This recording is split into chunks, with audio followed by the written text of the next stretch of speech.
Hi, my crafty fam.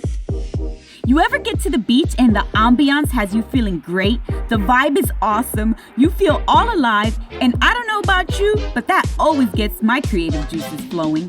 You look around and see all the beautiful scenery and all those beautiful seashells and think, man, I could totally make something amazing out of them. So, you go and collect a bunch of them, only the pretty ones and the ones that you think are unique. Now you've got them home and you're staring at them like, what am I gonna do with you? Not feeling so creative anymore, you put them away until you can think of something. Well, pull out all of those old seashells you've got stashed away because today is that day. Welcome back to DIY No Need to Cry with Elvis.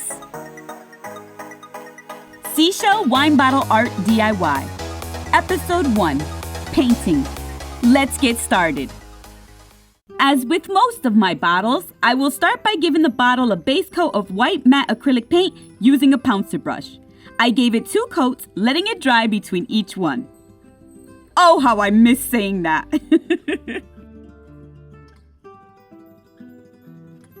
Once it's dry, it's time to give it the ocean look I was going for.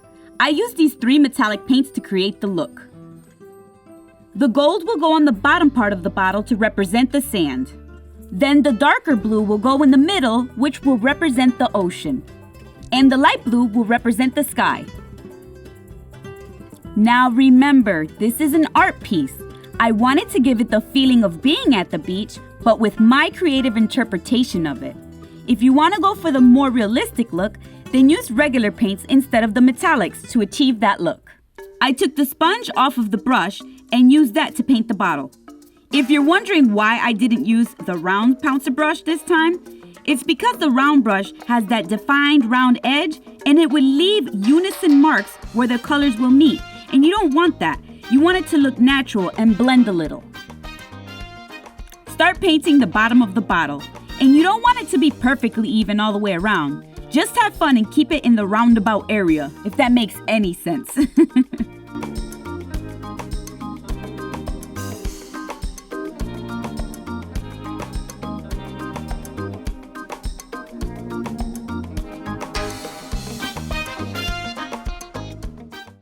Using another section of the sponge, I apply the blue to the middle.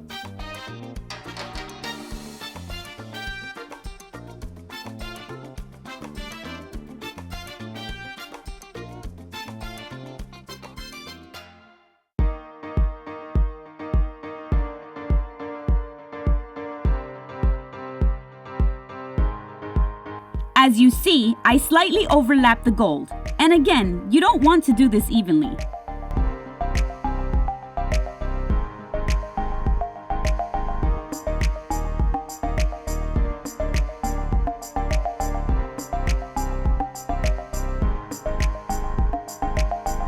Now I'm going to blend the section where the 2 colors meet just a little more. This is all preference, so if you like it this way, just leave it. But if not, load some gold paint onto the side of the blue as you see here.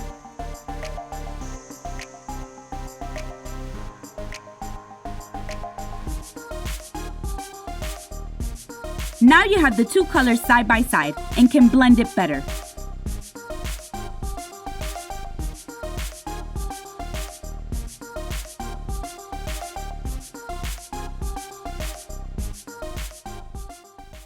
Line up the gold with the gold and the blue with the blue.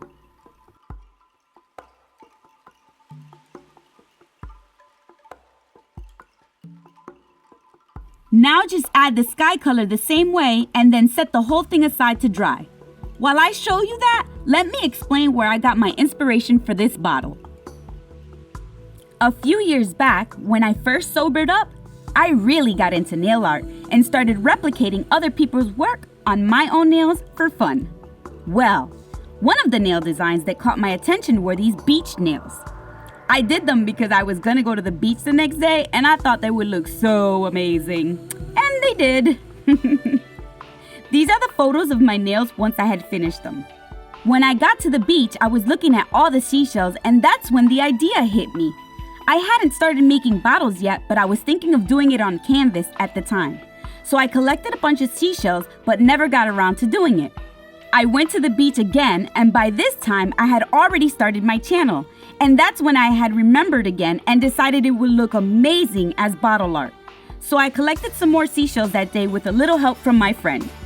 We had some good laughs collecting those shells. If you're watching, hi Jenny, miss and love you. So, that's where my inspiration came from. I'll try and find the original nail video that inspired this bottle and leave the link in the description box below. While the bottle is drying, I like to cover everything with plastic wrap so that nothing dries out. Once the bottle was dry, I sealed it with Podge dishwasher-safe gloss. It's a water-based sealer and it takes 1 to 2 hours to dry and 28 days to fully cure. I gave the bottle about 3 coats, letting it dry as the instructions say to in between each coat. I needed the bottle to be waterproof in order to create the look. I'm not gonna let it cure for the 28 days, but that's why I gave it 3 layers, hoping that it'll do the trick and work. I will give it a few days, and in the meantime, we'll be preparing all the embellishments that will go on the bottle. But we'll leave that for the next episode. I hope you enjoyed today's episode, my crafty fam. Please let me know what you think of this new style of editing video, and if you like the idea of the episodes or want the whole video like I used to do. Keep in mind that if you want the whole video, I won't be able to give you as much detail, and you won't get as many videos per week as I will be able to give you if I do it in episodes.